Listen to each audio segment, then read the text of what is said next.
Lepo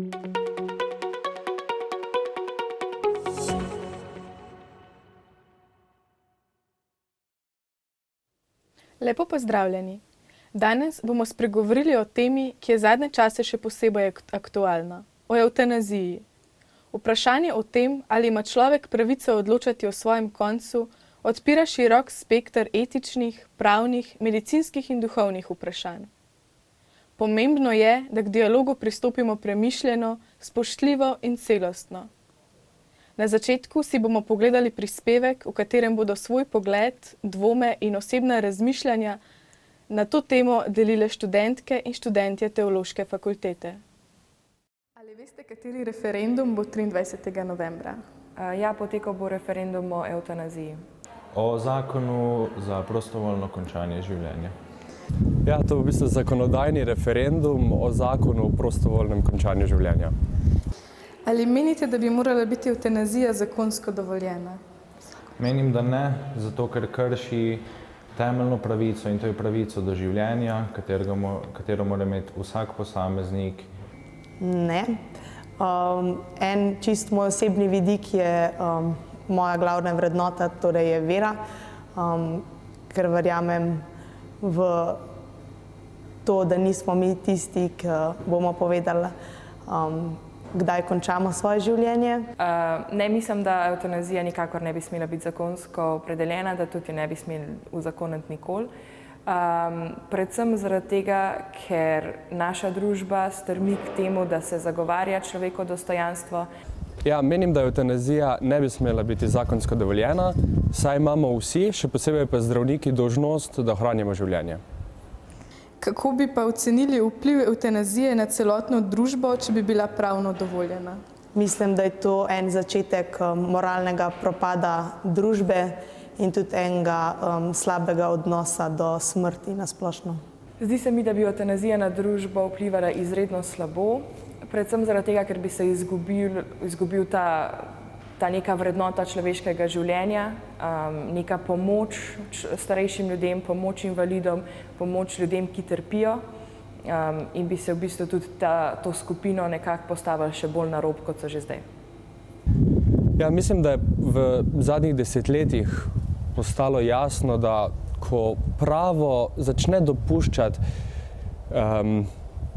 neke izjeme, naj to evtanazija, sploh pri takih temeljnih, v bistvu za temeljna etična vprašanja, to postane naša nova normalnost in ljudje iščemo in bomo iskali nove izjeme in krog evtanazije se bo v bistvu začel širiti. Sedaj smo slišali, kakšno je mnenje študentov Teološke fakultete. Z mano v studiu pa so trije gostje, ki so s svojim delom še posebej tesno povezani z vprašanjem o trpljenju in smrti. Gospa Romana Adam, gospodična Meta Sedminek in gospod Anže Cunk, lepo pozdravljeni. Lepo pozdravljeni, hvala za vabilo. Hvala za povabilo. Gospa Romana, če lahko začnem kar z vami. Vi ste predsednica Gorenjskega odbora Slovenskega društva Hospic. Pa če se začetek mogoče samo malo predstavite, kakšna je vaša vloga v društvu, kaj je vizija društva, kako deluje? Ja, jaz sem dobrih 5 let, odkar sem pri društvu, prišla sem kot prostovoljka, se napolno angažirala, ker sem se zelo poistovetila z vizijo in delom. Predvsem skušam koordinirati delo na odboru, da funkcionira, da pridemo s prostovoljci do čim več ljudi. Mogoče toliko za začetek. Kakšno pa je poslanstvo vašega društva? Poslanstvo je, da skušamo biti v podporo, sočutno podporo umirajočim in njihovim svojcem. Gospodična Meta, vi pa ste soustanoviteljica društva Dominicus. Kakšna je vaša vloga v tem društvu in mogoče kakšno je poslanstvo društva, kaj pravzaprav sploh počnete? Ja, jaz sem soustanoviteljica in podpredsednica društva Dominicus, Društva za kulturo življenja. In že naše ime pove, za kaj se zavzemamo. Ime Dominikus pomeni posvečen življenju, posvečen stvarniku, ki je življenje dal. Hkrati pa beseda dom, Dominikus dom. Zavzemamo se, da starejši čim dlje časa ostanejo v domačem okolju, tudi na način, da njihove svojce razbremenimo. S tem namenom imamo pravno-informativno tabelo za uveljavljanje osnovnih zdravstvenih in socialnih pravic, da svojci izvejo, na kakšne načine jim država lahko pomaga skrbeti za njihove starejše. Pri tem tudi DO, dolgotrajna oskrba, zavzemanje in ozaveščanje o pomenu starejših in bolnikov v naši družbi in pa seveda domovina, da ozaveščamo, kaj Slovenija potrebuje, da skrbi za svoje korenine, da se te korenine povežejo z nami mladimi, ker konec koncev ravno vez med generacijami nas dela močne, nam odpira nova obzorja, spoznavanje modrosti, ki starejši prenašajo na mlajše. In pa še en pomemben steber je odpiranje etičnega diskurza, da se ozavešča o pomembnih vprašanjih, ki nas konec koncev vse čakajo. Hvala. In še gospod Anže, vi pa ste bolniški duhovnik. Bi nam lahko mogoče malo predstavili svoje delo, kaj je sploh vaša naloga kot bolniški duhovnik? Ja, res je, sem bolniški duhovnik v bolniški župniji v Ljubljani. Moje področje je, se pravi, delo z bolniki, njihovimi svojci, celotnim zdravstvenim osebjem in vsem zaposlenimi na področju našega univerzitetnega kliničnega centra v Ljubljani, Onkološkega inštituta in pa bolnišnice dr. Petra Držaja. Vsak dan se prehodim čez oddelke, seveda ne gre čez vse oddelke, grem k tistim bolnikom, ko me pokličejo, ko pokličejo sami, ko pokličejo njihovi svojci, ko pokličejo ali pa pokliče celotno zdravstveno osebje, zdravnik ali medicinska sestra. 24 ur sem na voljo, 7 dni v tednu in moram reči, da je delo v bolnišnici zelo prijetno, kajti bolnišnica je kraj upanja. V bolnišnico pridemo zato, ker želimo, da nam nekdo pomaga, ker si sami ne moremo več.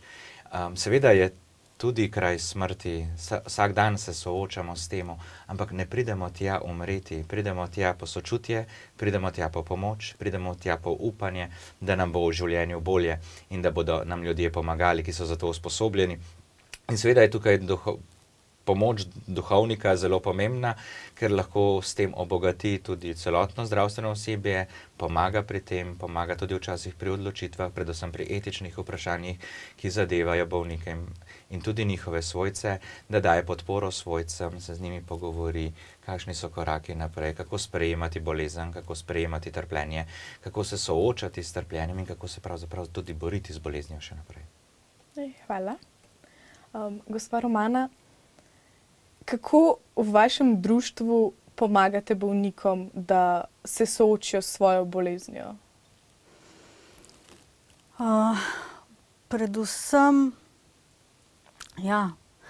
Predvsem skušamo prisluhniti najprej, ne? Ker velikokrat umanjka ravno ta moment, da mnogi pridejo do bolnika s kupom nasveti, skupaj razlag, kako mora čutiti, kaj mora čutiti, v katero smer naj začne razmišljati in se s tem mnogokrat stiska bolnika še bolj poveča, ker ima občutek, da je napaden z vseh strani, sicer z zelo dobro namernimi nasveti, nihče pa si pravzaprav ne vzame časa zanj in prisluhne samo njemu. Tako da velikokrat se mi zdi, da je to ključna stvar, da se svojci ali pa vsi ostali, če imamo to možnost, se ustavimo, si vzamemo čas in samo damo en prostor človeku, da začne govoriti o tem, kaj so njegove stiske. Potem pa se razvija, ta snežna kepa se začne kotaliti, in začnejo ven prihajati vse sorte stisk, razmišljanj, preko tega pa tudi pride oseba do nekih zaključkov, ki razbremenijo potem to trpljenje velikokrat tudi. Tako da to je ena od poglavitnih zadev. Ne napademo takoj z diagnozo, kako se počutiš ob teh informacijah, ampak treba pustiti en prostor, da se ustvari in da se te stvari nekako naravno sprocesirajo. Kakšno vlogo pa imajo pri tem svojci? Zdaj, v bistvu, če prav razumem, vi pomagate tudi njim. Mogoče na kakšen način? Eno brez drugega ne gre. Smo socialna bitja, družina pa je sploh najpomembnejša celica. Ne glede na ideologijo ali verovanja ali kakorkoli, tukaj smo otroci, starši, bližnji sorodniki, konec koncev tudi soseske zelo pomembno povezani. In s tem, ko podpremo svojce, da so oni v obdobju, ko je umirajoč, ranljiv, krhek, ko podpremo svojce, to prenesejo potem to neko svojo moč tudi na umirajočega. Ker velikokrat je pa ravno obratna slika, ne. Umirajoča oseba z vsemi svojimi stiskami, razmišljanji, je postavljen v vlogo, ali pa se velikokrat sami postavimo v vlogo, ko podpiraš še stisko sorodnikov, bližnjih. Zato, ker so tako nemočni, da seveda ne morejo pomagati, oziroma iščemo rešitve in ne moremo nič koristnega narediti, ker danes moramo biti vsi zelo koristni in podporni praktično, da je močen še za sorodnike, da jih drži, ne. In nima pravzaprav časa procesirati lastnega stanja. Tako da, ko opremimo sorodnike, bližnje, da se ta napetost sprosti v družini, potem je proces lažji. Hvala. Gospodična Meta, kako po vašem mnenju današnja družba, mogoče predvsem mladi, gleda na trpljenje in smrt? Jaz bi rekla, da sta trpljenje in smrt nekaj, kar nas vse družta, nas vse dela ljudi. In kakor jaz vidim družbo, kar opažam, da se ta tema izrinja. Zato, ker zelo je prevladujoča mentaliteta, vredno je živeti, dokler v življenju uživam, dokler lahko poskrbim sam zase. Medtem ko pozabljamo, koliko je pa dragoceno videti sočloveka tudi takrat, ko ni najmočnejši. Ker v teh trenutkih ravno maske padajo, večja iskrenost je prisotna in se tudi odnosi na ta način globje gradijo. Zdaj, da se vrnem na splošno sliko, jaz bi rekla, da se je tudi mojo generacijo zakrivalo pred vprašanjem in trpljenja in smrti. Tudi na pogrebih vidimo zelo malo otrok, ker se jih hoče ta del življenja prikriti, ampak na koncu pa nas vse čaka in ne vidim nobene usluge pred tem, da se ta tema spušča iz diskurza, ker ko smo mi zmožni tabu teme, še posebej smrt, ki je vsakdanja, odpirati, nas to krepi. Tudi jaz bi rekla, da če se zavedamo, da nas smrt čaka, da na njo nimamo vpliva, da vemo, da se lahko danes zgodi ali jutri, imamo mi zaveze vsak dan bistveno polneje živimo in konec koncev tudi življenje z večjim okusom nekako oddelamo. Tako da jaz bi si želela, da je premišljen dialog v zvezi s tem. Meni osebno ni problema se o tem pogovarjati, če vidim, da imam na drugi strani enega iskrenega sogovorca, zaradi tega, ker mi ta misel minljivosti predstavlja večjo motivacijo za vsak dan. Torej, kakšen odnos bi po vašem mnenju mogli imeti do smrti? Zdaj tukaj ni enoznačnega odgovora, dober, slab. Že zavedanje, da nas to vse čaka, da to ni v naših rokah, bi zelo veliko k temu pripomogli. Druga stvar pa, da vsak pri sebi to razčisti, da se je zmožen na neki točki s sočlovekom o tem pogovarjati. Tudi zato, ker meni zelo veliko pomeni, ko so meni starejši o tem pripovedovali in hkrati tudi njim to mir prinašali. Jaz bi si želela, da se znotraj družin so tudi ljudje zmožni pogovarjati o tem, kakšen pogreb si želijo. Kaj bi radi na svoje mlajše, na svoje bližnje prenesli. Ker mislim, da to človeka zelo obogati. Tudi mladini in otrokom predstavlja realno sliko življenja.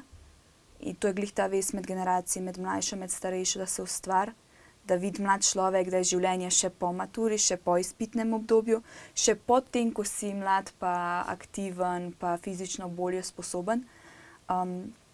Zato, ker dobivaš realno sliko življenja, ki je zahtevno, v katerem se je treba boriti, ampak ti to daje pa tudi nek okus, pa osebno zadovoljstvo. Tako da pogovarjati se o tem na razumen način, z zavedanjem lastne minljivosti, lastne krhkosti, je pa tudi kot kristjane nam to odpira vprašanje večnosti in ob izgubi, ja, je težko, ampak ti hrepenenje, da boš pa svojega ljubljenega nekega dne videl, v tebi ukrepi željo po svetosti. Hvala. Pomembno je, da se trpečim poleg telesne podpore nudi tudi duhovna opora. Na kakšen način pa vi, gospod Anže, pomagate bolnikom in njihovim svojcem? Ja, vsekakor, duhovna podpora je zelo pomembna, ker seveda telesne bolečine nam lahko lajšajo, analgetiki, morfi in podobne zadeve. Ne morejo pa nam lajšati bolečin na duhovnem in duševnem področju. In takrat je pomembno, da smo ob človeku, ker človek potrebuje bližino, potrebuje stik, potrebuje nekoga, ki je ob njem. Spomnim se gospe, ki je umirala na onkološkem inštitutu in je rekla, veste gospod, nebo je še zaprto, zemlja me še noče, edino vi pa ste tukaj v meni. In sem zdržal. Pomembno je, da svojci skupaj z duhovnikom, lahko tudi zdravstvenim osebjem, da zdržimo ob teh težkih trenutkih. Kajti so težki, obenem pa zelo lepi trenutki, ko se nekdo začne poslavljati, ker so lahko zelo blagoslovljeni, polni milosti. In človek, ko prejme zakramente in ko vidi, da je nekdo ob njem, se sprosti, mu je lažje. Tudi velikokrat nagovorim svojce, primte ga za roko, pobožajte jo, povejte, da ste tukaj, sliši, zraven je. In takrat se dogajajo velike stvari, ali se premakne roka, ali se, ne vem, puls se poveča, ali pa pritisk, ali pa, ne vem, tudi obrvi se premaknejo in tako dalje. Tako da ljudje dajo vedeti, da so zraven, da niso sami in da tudi svojcem to zelo veliko pomeni, da so lahko ob nekom, ki je odhaja, ki je ljubljena oseba. Predvsem pa tudi to, da verjamemo, da se bomo tako kot je že gospodična Meta rekla, da se bomo srečali nekje v večnosti skupaj.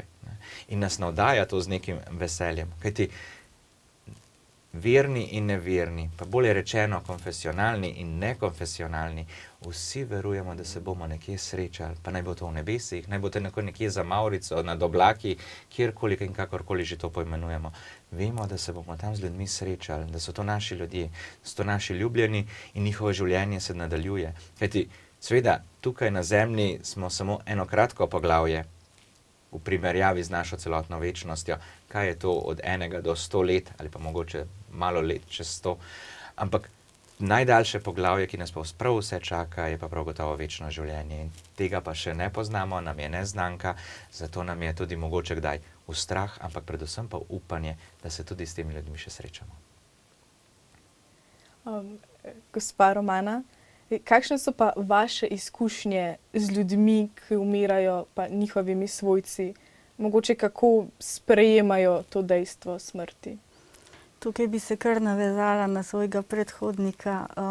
Res se mi zdi ključen moment, da imamo poleg sočutnega sočloveka. Najlepše je seveda bližnjega. To je resnično, se mi zdi, najbolj podcenjena, ampak najpomembnejša stvar, da se družina zbere skupaj, da si vzamejo v teh zadnjih dnevih, tednih, mesecih mogoče več časa zase, da se veliko pogovarjajo, da če se seveda da, če ima tudi bolnik energije za to, da se zgradijo mogoče kakšni odnosi. Ker velikokrat je to največja prepreka pravzaprav ki umili trpljenje, se mi zdi. Nenagovorjene zamere, nenagovorjeni strahovi. Jaz sem v bistvu to izkusila pri mojem očetu, ko je umiril. Pri nas je bila smrt tabu tema, tudi njegova diagnoza, raka se ni izgovarjala. In smo najprej nekaj mesecev, ne, v bistvu kot mačke okoli vrele kaše hodili, ne, šli smo vsi v neko borbenost z terapijami, alternativnimi zdravili, vse mogoče smo iskali. Ampak na koncu je bilo treba nagovoriti samo njegov strah. Sploh v današnji družbi ali pa že na splošno, sploh pri moških, ki morajo biti močni, ne pokazati strahu, ranljivosti. Ne. In ne vem, od kje sem našla to moč, ne, da sem enostavno, ker z očetom se je le malo drugače in težje pogovarjati kot pa z drugimi, ga vprašati, če ga je strah. In so mu oči zažarele in je samo prikimal. In se mi zdi, da je bil vesel, da sem zmogla ta korak in dala prostor, da sva nagovorila kup stvari, ki so se potem odprle in se je potem prav čutila, se je sprememba energije. Tako da to se mi zdi ključno. Ne. Podpora, ta medčloveška. Kako pa po vašem mnenju recimo svojci razumejo to trpljenje, to bolečino? Ne razumemo ga, se mi zdi. Ne? Dokler ti sam osebno tega ne izkušiš, si težko predstavljamo. In tukaj sem hvaležna v bistvu za današnjo medicino, ki jo imamo, ki nam res se mi zdi lajša do znosnosti. Tukaj mogoče vi dnevno vidite te stvari. Se mi zdi, da nas mogoče malo preveč strašijo s tem trpljenjem. Ne, da ga zanikam, verjamem in tudi sama vidim, ne. Ampak se mi zdi, da ko smo že diagnosticirani, ne, še preden sploh dejansko, vsaj pri mojem očetu, pa v naši družini je bilo tako, ne, če iz lastne izkušnje govorim, čisto osebne, ne. Že tukaj ta strah napoči, preden je sploh prišlo do nekih dejanskih konkretnih zadev. Je pa ključna podpora paliativnega tima, danes to imamo, seveda je možnosti za razvoj še ogromno. Ne. Ključno je to, da pomirimo ljudi, svojce in bolnika, da bo poskrbljeno za njih, da ne bodo trpeli, ne na fizični ravni, za tisto drugo, ne, čustveno, psihološko, moramo pa potem poskrbeti po drugi plati, ne, duhovna ali pa na splošno, ne? Da razbremenimo neke vezi, neke zadrige. Zdaj v bistvu omenili smo že, da je mogoče v današnji družbi smrt tabu tema. Gospodična Meta, kakšno je vaše mnenje, a se ljudje danes bojijo smrti? In če ja, kako jim lahko pomagamo pri tem? Ja, meni se zdi, da se ljudje predvsem ne zavedajo, da je življenje nekaj presežnega.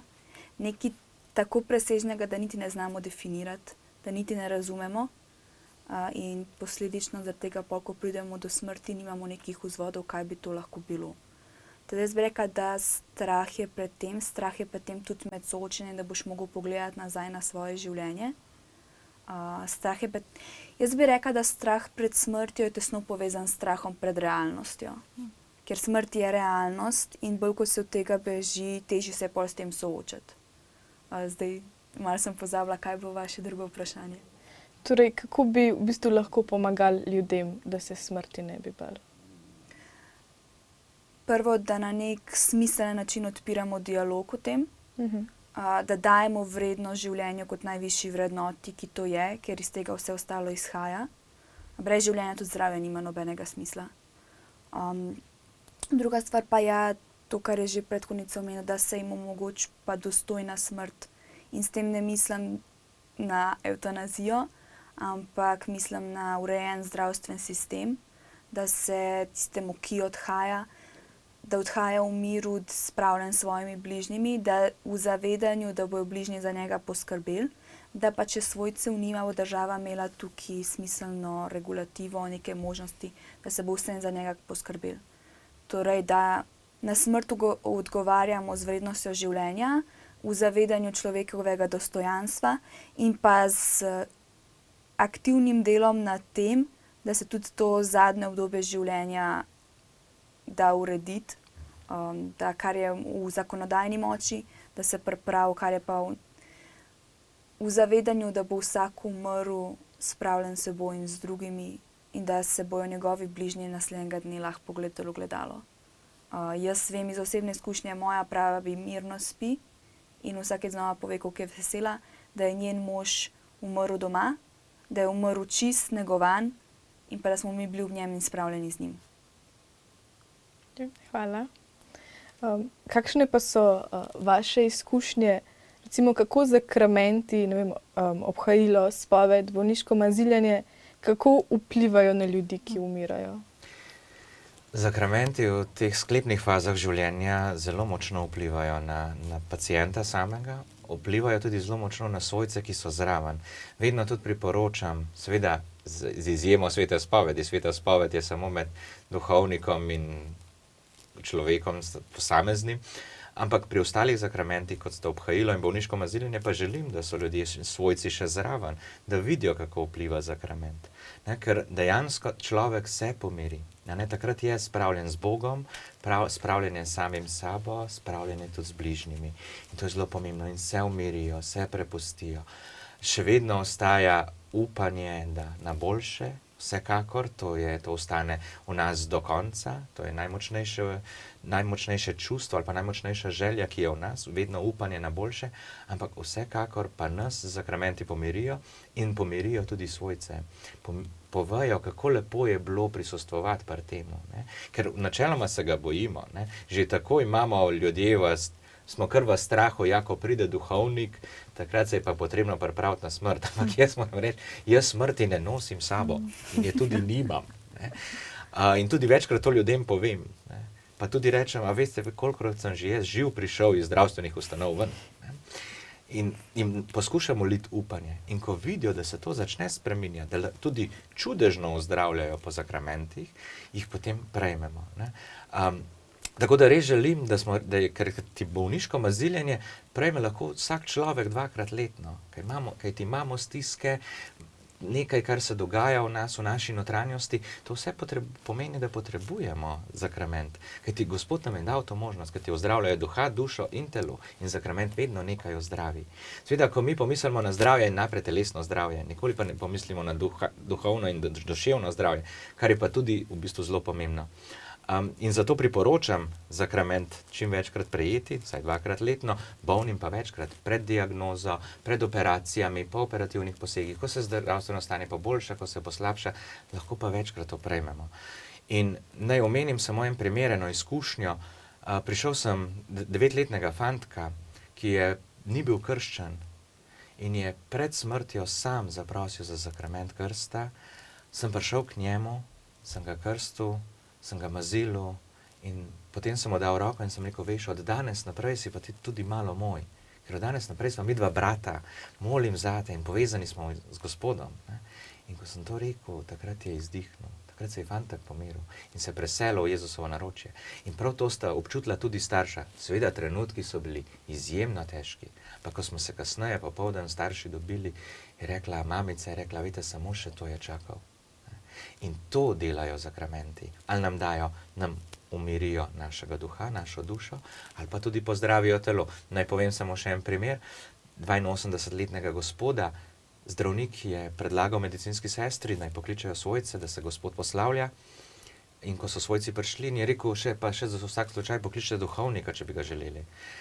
Pa so poklicali svojce in povedali, da tudi na voljo bolniški duhovnik. Pa je rekla žena, ne, naše narabi, še dobro. Potem pa je rekla, pride v sobo in reče, joj, takoj prosim za duhovnika, ker Gospod je bil že čist pepel na tres, že čisto v svojem stanju. In sem prišel do njega v oko 10 minut, zmolil, mazilil ga, podelil zakrament in odšel.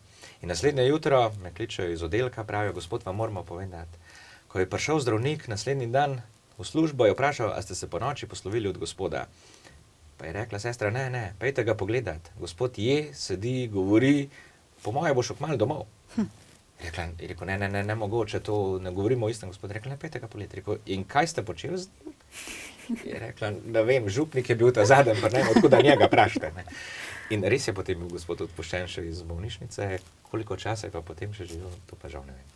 Ampak vsekakor nas navdajajo z upanjem, nam dajo novih moči in da se borimo naprej. Jaz bi se vam tukaj res lepo zahvalila za to, da ste danes prišli sem in da ste bili pripravljeni deliti svoje poglede, svoje izkušnje. Mislim, da je pač res prav, da se pogovarjamo o tej temi. Bi se pa tudi zahvalila pač vam gledalcem.